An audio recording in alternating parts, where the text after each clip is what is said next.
João Bunyan, o sonhador imortal, 1628-1688. Caminhando pelo deserto deste mundo, parei num sítio onde havia uma caverna, a prisão de Bedford. Ali, deitei-me para descansar. Em breve adormeci e tive um sonho.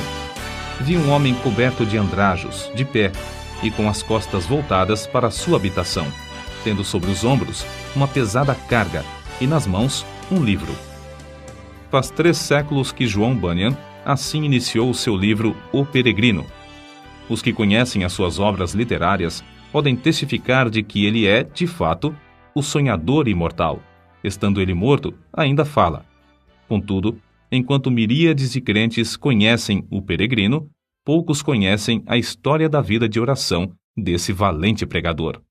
Bunyan, na sua obra Graça Abundante ao Principal dos Pecadores, nos informa que seus pais, apesar de viverem em extrema pobreza, conseguiram ensiná-lo a ler e escrever. Ele mesmo intitulou-se o Principal dos Pecadores. Outros atestam que, mesmo em sua impiedade, jamais foi beberrão ou imoral. Contudo, casou-se com uma moça de família, cujos membros eram crentes fervorosos. Bunyan era funileiro e, como acontecia com todos os funileiros, era paupérrimo. Ele não possuía nem um prato nem uma colher, apenas 2 livros: O Caminho do Homem Simples para os Céus e A Prática da Piedade, obras que seu pai, ao falecer, lhe deixara. Apesar de Bunyan achar algumas coisas que lhe interessavam nesses 2 livros, somente nos cultos é que se sentiu convicto de estar no caminho para o inferno. Descobre-se nos seguintes trechos, transcritos de Graça Abundante ao Principal dos Pecadores, como ele lutava em oração no tempo da sua conversão. Veio-me às mãos uma obra dos Hunters, livro estimado por alguns doutores. Não sabendo julgar os méritos dessas doutrinas, dediquei-me a orar desta maneira: Ó Senhor, não sei julgar entre o erro e a verdade. Senhor, não me abandones por aceitar ou rejeitar essa doutrina cegamente. Se ela for de ti, não me deixes desprezá-la. Se for do diabo, não me deixes abraçá-la. Louvado seja Deus! Ele que me dirigiu a clamar, desconfiando da minha própria sabedoria, ele mesmo me guarda do erro dos Hunters. A Bíblia já era para mim muito preciosa nesse tempo. Enquanto me sentia condenado às penas eternas, admirei-me de como o próximo se esforçava para ganhar bens terrestres, como se esperasse viver aqui eternamente. Se eu pudesse ter a certeza da salvação da minha alma, como me sentiria rico, mesmo que não tivesse mais para comer a não ser feijão. Busquei ao Senhor orando e chorando, e do fundo da alma clamei: Ó Senhor, mostra-me, eu te rogo, que me amas com amor eterno. Logo que clamei, voltaram para mim as palavras, como um eco: Eu te amo com amor eterno. Deitei-me para dormir em paz, e ao acordar, no dia seguinte, a mesma paz permanecia na minha alma. O Senhor me assegurou: Amei-te enquanto vivias no pecado. Amei-te antes, amo-te depois, e amar-te-ei por todo sempre.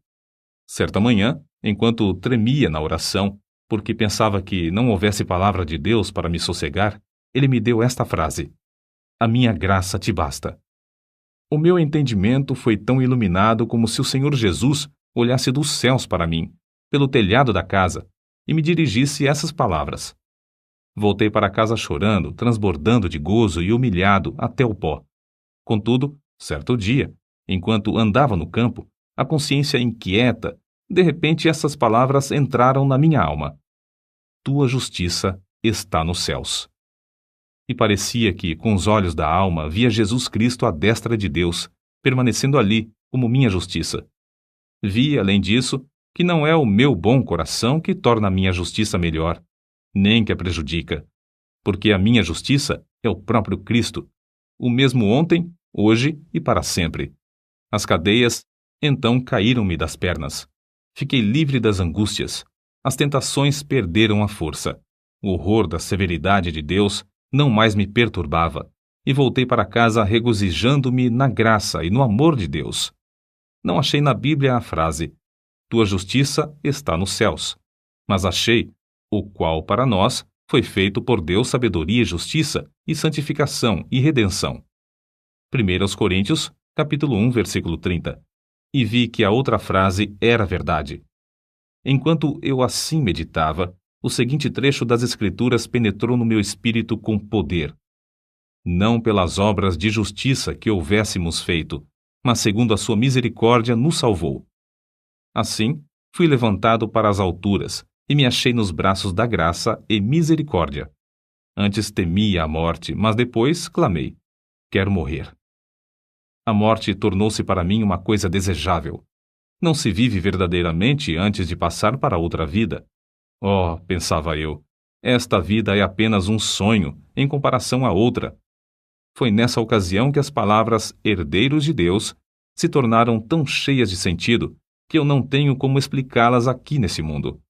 Herdeiros de Deus. O próprio Deus é a porção dos santos. Isso vi e disso me admirei, contudo, não posso contar o que vi. Cristo era um Cristo precioso na minha alma. Era o meu gozo, a paz e o triunfo por Cristo eram tão grandes que tive dificuldade em conter-me e ficar deitado. Bunyan, ainda que lutando para sair da escravidão do vício do pecado, não fechava a alma aos perdidos, que ignoravam os horrores do inferno. Acerca disto, ele escreveu: percebi pelas Escrituras que o Espírito Santo não quer que os homens enterrem os seus talentos e dons, mas antes que despertem esses dons. Dou graças a Deus por me haver concedido uma medida de entranhas e compaixão pela alma do próximo, e me enviou a esforçar-me grandemente para falar uma palavra que Deus pudesse usar para apoderar-se da consciência e despertá-la. Nisso, o bom Senhor respondeu ao apelo de seu servo, e o povo começou a mostrar-se comovido e angustiado de espírito ao perceber o horror do seu pecado e a necessidade de aceitar a Jesus Cristo. De coração, clamei a Deus com grande insistência que ele tornasse a palavra eficaz para a salvação da alma. De fato, disse repetidamente ao Senhor que, se o meu enforcamento perante os olhos dos ouvintes servisse para despertá-los e confirmá-los na verdade, eu aceitaria alegremente. O maior anelo em cumprir meu ministério era o de entrar nos lugares mais escuros do país. Na pregação, realmente sentia dores de parto para que nascessem filhos para Deus. Sem fruto, não ligava importância a qualquer louvor aos meus esforços. Com fruto, não me importava com qualquer oposição. Os obstáculos que Bunyan tinha de encarar eram muitos e variados. Satanás, vendo-se grandemente prejudicado pela obra desse servo de Deus, começou a levantar barreiras de todas as formas. Bunyan resistia fielmente a todas as tentações de vangloriar-se sobre o fruto de seu ministério e cair na condenação do diabo. Quando, certa vez, um dos ouvintes lhe disse que pregara um bom sermão, ele respondeu: não precisa dizer-me isso. O diabo já cochichou a mesma coisa no meu ouvido antes de sair da tribuna. Então, o inimigo das almas suscitou calúnias e boatos em todo o país, a fim de induzi-lo a abandonar seu ministério.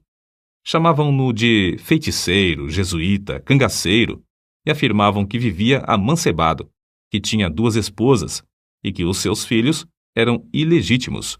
Quando o maligno falhou em todos esses planos de desviar Bunyan do seu ministério glorioso, seus opositores denunciaram-no por não observar os regulamentos dos cultos da igreja oficial.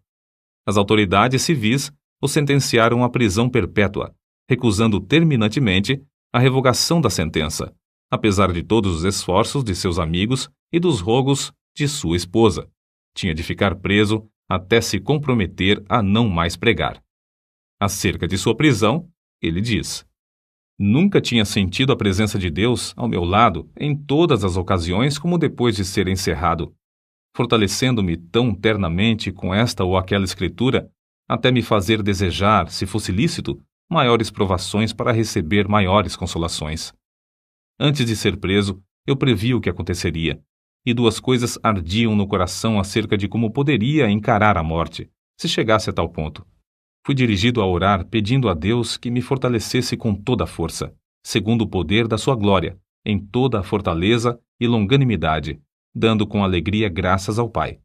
Quase nunca orei durante o ano que precedeu minha prisão, sem que essa escritura me entrasse na mente, e eu compreendesse que, para sofrer com toda a paciência, devia ter toda a fortaleza, especialmente para sofrer com alegria. A segunda consideração foi na passagem que diz: Mas nós temos tido dentro de nós mesmos a sentença de morte para que não confiássemos em nós mesmos, porém em Deus que ressuscita os mortos.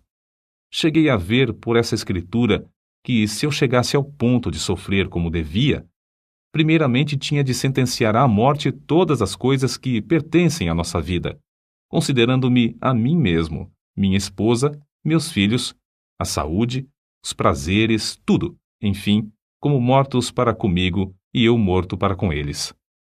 Resolvi, como Paulo disse, não olhar para as coisas que se veem, mas sim para as que se não veem, porque as coisas que se veem são temporais, mas as coisas que se não veem são eternas. E compreendi que, se eu fosse prevenido apenas de ser preso, poderia, de improviso, ser chamado também para ser açoitado ou amarrado ao pelourinho. Ainda que esperasse apenas esses castigos, não suportaria o castigo de desterro. Mas a melhor maneira para passar os sofrimentos seria confiar em Deus, quanto ao mundo vindouro. Quanto a este mundo, devia considerar o sepulcro como minha morada, estender o meu leito nas trevas e dizer à corrupção: Tu és meu pai, e aos vermes: Vós sois minha mãe e minha irmã. Jó, capítulo 17, versículos 13 e 14. Contudo, apesar desse auxílio, senti-me um homem cercado de fraquezas. A separação da minha esposa e de nossos filhos aqui na prisão torna-se, às vezes, como se fosse a separação da carne dos ossos. E isto não somente porque me lembro das tribulações e misérias que meus queridos têm de sofrer, especialmente a filhinha cega. Minha pobre filha, quão triste é a tua porção neste mundo. Serás maltratada, pedirás esmolas, passarás fome, frio, nudez e outras calamidades. Oh, os sofrimentos da minha ceguinha quebrar-me-iam o coração aos pedaços. Eu meditava muito também sobre o horror ao inferno dos que temiam a cruz, a ponto de se recusarem a glorificar a Cristo, suas palavras e leis perante os filhos dos homens. Além do mais, pensava sobre a glória que ele preparara para os que, em amor, fé e paciência, testificavam dele. A lembrança destas coisas servia para diminuir a mágoa que sentia ao lembrar-me de que eu e meus queridos sofríamos pelo testemunho de Cristo. Nem todos os horrores da prisão abalaram o espírito de João Bunyan. Quando lhes ofereciam a sua liberdade sob a condição de ele não pregar mais, respondia: Se eu sair hoje da prisão, pregarei amanhã, com o auxílio de Deus. Mas se alguém pensar que, afinal de contas, João Bunyan era apenas um fanático, deve ler e meditar sobre as obras que nos deixou. Graça abundante ao principal dos pecadores, chamado ao ministério, o peregrino, a peregrina, a conduta do crente, a glória do templo, o pecador de Jerusalém é salvo, as guerras da famosa cidade de alma humana, a vida e a morte de homem mau, o sermão do monte, a figueira infrutífera, discursos sobre oração, o viajante celestial, gemidos de uma alma no inferno, a justificação é imputada, entre outros. Passou mais de 12 anos encarcerado. É fácil dizer que foram 12 longos anos, mas é difícil conceber o que isso significa. Passou mais da quinta parte da sua vida na prisão, na idade de maior energia. Foi um quacre, chamado Whitehead, que conseguiu a sua libertação. Depois de liberto, pregou em Bedford, Londres e muitas outras cidades. Era tão popular que foi alcunhado de Bispo Bunyan. Continuou seu ministério fielmente até a idade de 60 anos, quando foi atacado de febre e faleceu. O seu túmulo é visitado por dezenas de milhares de pessoas. O orador, o escritor, o pregador, o professor da escola dominical e o pai de família, cada um conforme o seu ofício, podem lucrar grandemente com o estudo do estilo e méritos de seus escritos, apesar de ele ter sido apenas um humilde funileiro sem instrução. Mas como se pode explicar o maravilhoso sucesso de Bunyan? Como pode um iletrado, pregar como ele pregava e escrever num estilo capaz de interessar à criança e ao adulto, ao pobre e ao rico, ao douto e ao indouto. A única explicação do seu êxito é que ele era um homem em constante comunhão com Deus. Apesar de seu corpo estar preso no cárcere, a sua alma estava liberta, porque foi ali, numa cela, que John Bunyan teve as visões descritas nos seus livros. Visões muito mais reais do que os seus perseguidores e as paredes que o cercavam. Depois de desaparecerem os perseguidores da terra e as paredes virarem pó, o que Bunyan escreveu continua a iluminar e alegrar todas as terras e gerações. O que vamos citar mostra como Bunyan lutava com Deus em oração. Há na oração o ato de desvelar a própria pessoa, de abrir o coração perante Deus, de derramar afetuosamente a alma em pedidos, suspiros e gemidos. Senhor, disse Davi, diante de ti está todo o meu desejo, e o meu gemido não te é oculto. Salmo capítulo 38, versículo 9. E outra vez, a minha alma tem sede de Deus, do Deus vivo. Quando entrarei e me apresentarei ante a face de Deus? Quando me lembro disto, dentro de mim, derramo a minha alma. Salmos capítulo 42, versículos 2 ao 4. Note, derramo a minha alma. É um termo demonstrativo de que, em oração, sai a própria vida e toda a força para Deus. Em outra ocasião, escreveu: as melhores orações consistem, às vezes, mais em gemidos do que em palavras, e estas palavras não são mais que a mera representação do coração, vida e espírito de tais orações. Como ele insistia e importunava em oração a Deus, fica claro no trecho seguinte: eu te digo, continua a bater, chorar, gemer e prantear. Se ele se não levantar para te dar porque és teu amigo, ao menos por causa da tua importunação, levantar-se-á para dar-te tudo o que precisares. Sem contestação, o grande fenômeno da vida de John Bunyan consistia no seu conhecimento íntimo das Escrituras, as quais amava, e na perseverança em oração ao Deus que adorava. Se alguém duvidar de que Bunyan seguia a vontade de Deus nos 12 longos anos que passou na prisão de Bedford, deve lembrar-se de que esse servo de Cristo, ao escrever O Peregrino, atrás das grades, pregou um sermão que já dura quase 3 séculos e que hoje é lido em 140 línguas. É o livro de maior circulação depois da Bíblia. Sem tal dedicação, não seria possível conseguir o incalculável fruto eterno desse sermão pregado por um funileiro cheio da graça de Deus. Nota: Quakre, forma aportuguesada de Quakers, como eram mais conhecidos os membros da Sociedade dos Amigos, nome de uma comunidade de cristãos protestantes surgida no século XVII. No início, eram seguidores de um pregador leigo, o inglês George Fox, que, em 1647, começou a pregar a doutrina de Cristo dentro. Todas as pessoas podem sentir a palavra de Deus em suas almas, caso se esforcem para ouvi-la. Interpretavam literalmente as palavras de Jesus Cristo nas Escrituras. Eram contra prestar juramentos e contra a guerra. Destacavam-se sempre pela solidariedade. Em 1947, os comitês britânico e americano de socorro Quaker Internacional receberam o Prêmio Nobel da Paz. Enciclopédia em Carta.